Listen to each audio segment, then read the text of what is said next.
नमस्कार साथियों, स्वागत है आपका आपके अपने YouTube चैनल कृषि फॉरएवर में।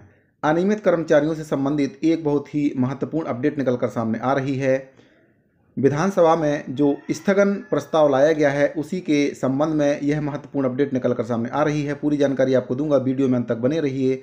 और अगर आपने अभी तक चैनल को सब्सक्राइब नहीं किया है तो चैनल को सब्सक्राइब कर लीजिए, बेल आइकन को प्रेस कर दीजिए और नोटिफिकेशन को ऑल पर सेट कर दीजिए ताकि जो भी वीडियो बनाता हूँ उसका नोटिफिकेशन सबसे पहले आपको मिल जाए।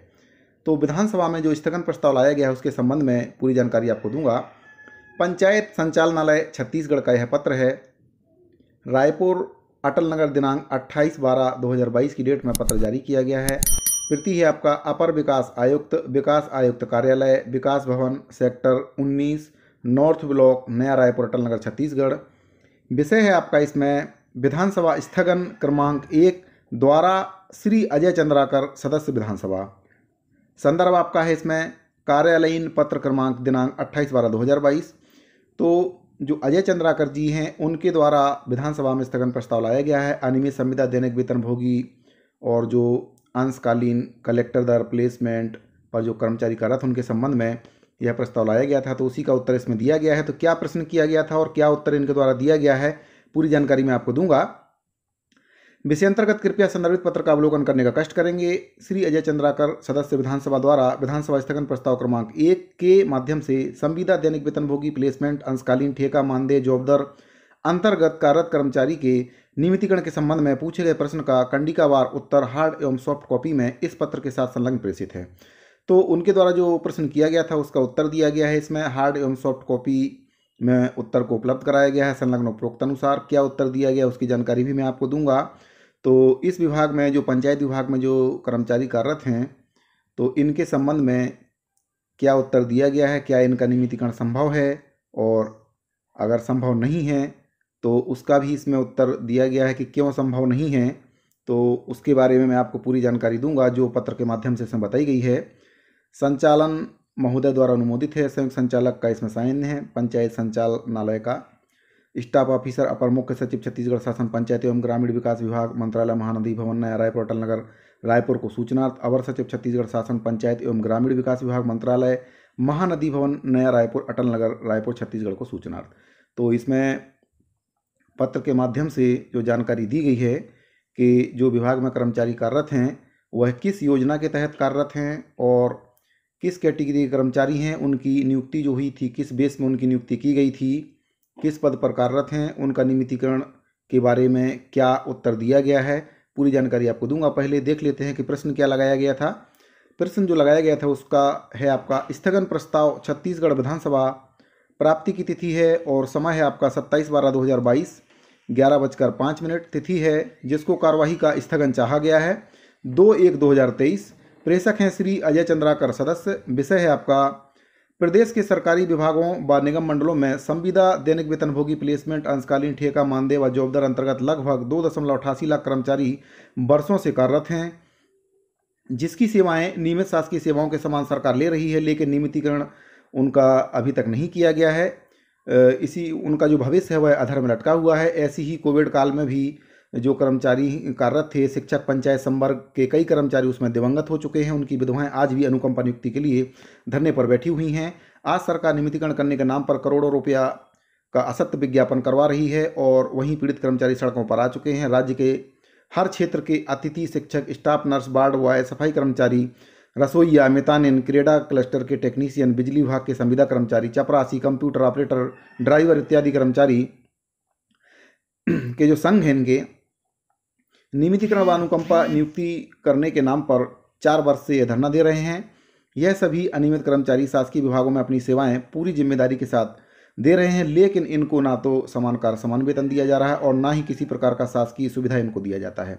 ये दिन रात अपनी सेवाएं शासकीय विभागों में दे रहे हैं, दिन रात डर के साए में जी रहे हैं। अपनी रोजी रोटी कमाने मात्र के उद्देश्य से दिहाड़ी मजदूरी के समान ये सेवाएं दे रहे हैं और इनकी मांगें पूर्ण करना तो दूर, सरकार इनकी मांगों पर विचार तक नहीं कर रही है। वहीं सरकार 4 वर्षों में कई बार नियमितीकरण करने के संबंध में झूठे आश्वासन दे चुकी है, लेकिन आज तक किसी प्रकार की कोई कार्ययोजना नहीं बना पाई है। प्रदेश के अनियमित कर्मचारी भगवान भरोसे लटके हुए हैं, जहां सरकार अपनी राजनीतिक बयान देने के अलावा कुछ भी नहीं कर रही है, जिसके कारण प्रदेश के लगभग 2,88,000 अनियमित कर्मचारियों में सरकार के प्रति काफ़ी रोष और आक्रोश व्याप्त है। अतः प्रदेश के इन अनियमित कर्मचारियों को नियमितीकरण के विषय पर सदन की कार्यवाही रोककर चर्चा कराने का कष्ट करेंगे। तो इस पत्र के माध्यम से जो समस्त अनियमित कर्मचारी हैं उनके बारे में यह स्थगन प्रस्ताव लाया गया है। कितने कर्मचारी हैं उनका नियमितीकरण नहीं हो पाया। सरकार 4 वर्ष से केवल झूठे वादे कर रही है, केवल झूठे पोस्टर छपवा रही है।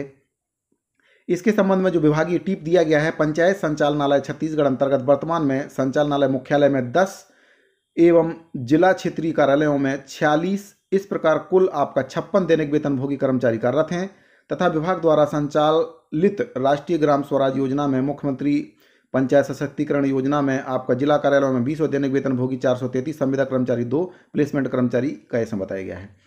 तो दैनिक वेतनभोगी कर्मचारियों को किसी भी भर्ती प्रक्रिया के माध्यम से नहीं लिया गया है, इसमें ऐसा बताया गया है।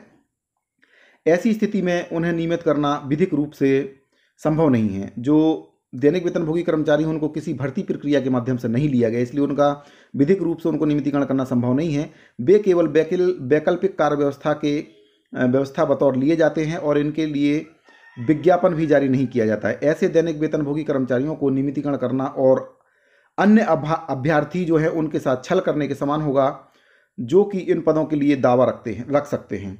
तो इसमें स्पष्ट बताया गया है कि जो दैनिक वेतनभोगी कर्मचारी कार्यरत हैं उनको किसी विज्ञापन के द्वारा नहीं लिया गया है, तो उनको नियमितीकरण करना संभव नहीं है। और अगर उनको नियमितीकरण किया जाता है तो जो अन्य अभ्यर्थी उनके साथ यह छल होगा। पंचायत संचालनालय छत्तीसगढ़ अंतर्गत संचालित योजना यथा राष्ट्रीय ग्राम स्वराज योजना एवं मुख्यमंत्री पंचायत सशक्तिकरण योजना अंतर्गत जो कार्यरत संविदा कर्मचारियों को विज्ञापन के माध्यम से संविदा भर्ती लिया गया था, जिसमें स्पष्ट रूप से उक्त पद संविदा होने का उल्लेख रहता है।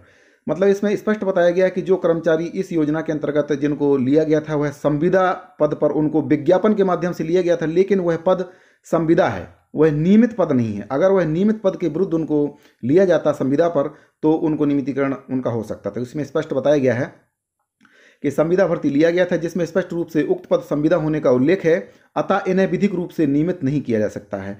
इन्हें नियमित करने से भी ऐसे अभ्यर्थियों के साथ छल हो जाएगा जिन्होंने इन पदों को संविदा समझकर आवेदन भरा ही नहीं था। इसके अतिरिक्त यदि ये नियमित किए जाते हैं तो मानव संसाधन संबंधी अंश इन योजनाओं में वित्तीय भार अवश्य बढ़ेगा, जिससे जन कल्याणकारी योजनाओं की अन्य कार्यों हेतु वित्त संसाधन में कमी हो सकती है। केंद्र और राज्यांशों पर भी विपरीत प्रभाव पड़ सकता है। जो केंद्र की योजना है उसमें जो केंद्र से जो राशि मिलती है और राज्य का भी कुछ अंश उसमें रहता है, उस पर भी इसमें प्रभाव पड़ सकता है। इसलिए इन कर्मचारियों को नियमित नहीं किया जा सकता, ऐसा इसमें बताया गया है। एवं अन्य विधिक एवं वित्तीय विसंगतियां उत्पन्न होंगी जो उचित नहीं हैं। सभी दैनिक वेतनभोगियों को तथा राष्ट्रीय ग्राम स्वराज योजना एवं मुख्यमंत्री पंचायत सशक्तिकरण योजना अंतर्गत संविदा पदों पर कार्यरत कर्मचारियों को उनके पदों के सृजन अनुरूप दे सभी स्वायत्तों का लाभ दिया जा रहा है। उन्हें नियमित करने से विधिक विसंगति एवं वित्तीय क्षति होगी, क्योंकि विकासकारी योजनाओं के लिए मानव संसाधन को छोड़ योजना के लिए उपलब्ध वित्त संसाधन कम हो जाएंगे। संविदा एवं दैनिक वेतनभोगी कर्मचारी दोनों को नियमित पदों के लिए खुली प्रतियोगिता के माध्यम से सीधी भर्ती परीक्षा में शामिल होने की पूर्ण स्वतंत्रता है तथा पंचायत एवं ग्रामीण विकास विभाग की ओर से इन्हें इसमें बिना किसी बाधा के एनओसी अनुमति भी दी जाती है। पंचायत संवर्ग में दिवंगत शिक्षकों के 164 आश्रितों परिजनों को दिनांक 30 नवंबर 2022 की स्थिति में अनुकंपा नियुक्ति दी गई है। शिक्षक पंचायत संवर्ग के शिक्षकों का स्कूल शिक्षा विभाग में संविलियन हो जाने से दिनांक 30 नवंबर 2022 की स्थिति में जो दिवंगत शिक्षक थे उनके आश्रितों को, जो पंचायत विभाग में पहले कार्यरत थे, उनको स्कूल शिक्षा विभाग में उनका संविलियन हो गया है। तो दिनांक 30 नवंबर 2022 की स्थिति में पंचायत एवं ग्रामीण विकास विभाग में इस संवर्ग में अनुकंपा नियुक्ति दिए जाने हेतु कोई भी नियुक्ति के लिए शेष नहीं बचा है। तो इसमें स्पष्ट बताया गया है कि इसमें जो अनुकंपा नियुक्ति के लिए जो थे उसमें से 164 आश्रितों को या उनके परिजनों को 30 नवंबर 2022 की स्थिति में अनुकंपा नियुक्ति दी गई है। तो अब इसमें कोई भी अनुकंपा नियुक्ति के लिए शेष नहीं बचा है। और उपरोक्त अनुसार पंचायत संचालनालय के अधीन विभिन्न योजना अंतर्गत दैनिक वेतनभोगी संविदा एवं प्लेसमेंट में कार्यरत कर्मचारियों को शासन द्वारा नियमित नहीं किए जाने पर इनमें रोष एवं आक्रोश व्याप्त होना सही नहीं है। इसमें यह भी बताया गया है कि जो पंचायत संचालनालय के अधीन विभिन्न योजना अंतर्गत दैनिक वेतनभोगी, संविदा एवं प्लेसमेंट कर्मचारी कार्यरत हैं, उनको शासन द्वारा नियमित नहीं किए जाने पर इनमें कोई भी रोष या आक्रोश व्याप्त होना सही नहीं है। स्थिति सामान्य एवं शांतिपूर्ण है। इस पत्र के माध्यम से पूरी स्थिति को स्पष्ट किया गया है। तो साथियों, अगर आपको वीडियो पसंद आए तो वीडियो को लाइक कर दीजिए, ज़्यादा से ज़्यादा अपने साथियों को शेयर कर दीजिए, हर अनियमित कर्मचारी तक इस वीडियो को पहुँचाइए ताकि सभी को इसके बारे में जानकारी हो सके। इस वीडियो में फिलहाल इतना ही। मिलते हैं अगले वीडियो में एक नई जानकारी साथ। तब तक के लिए दीजिए मुझे इजाज़त। धन्यवाद।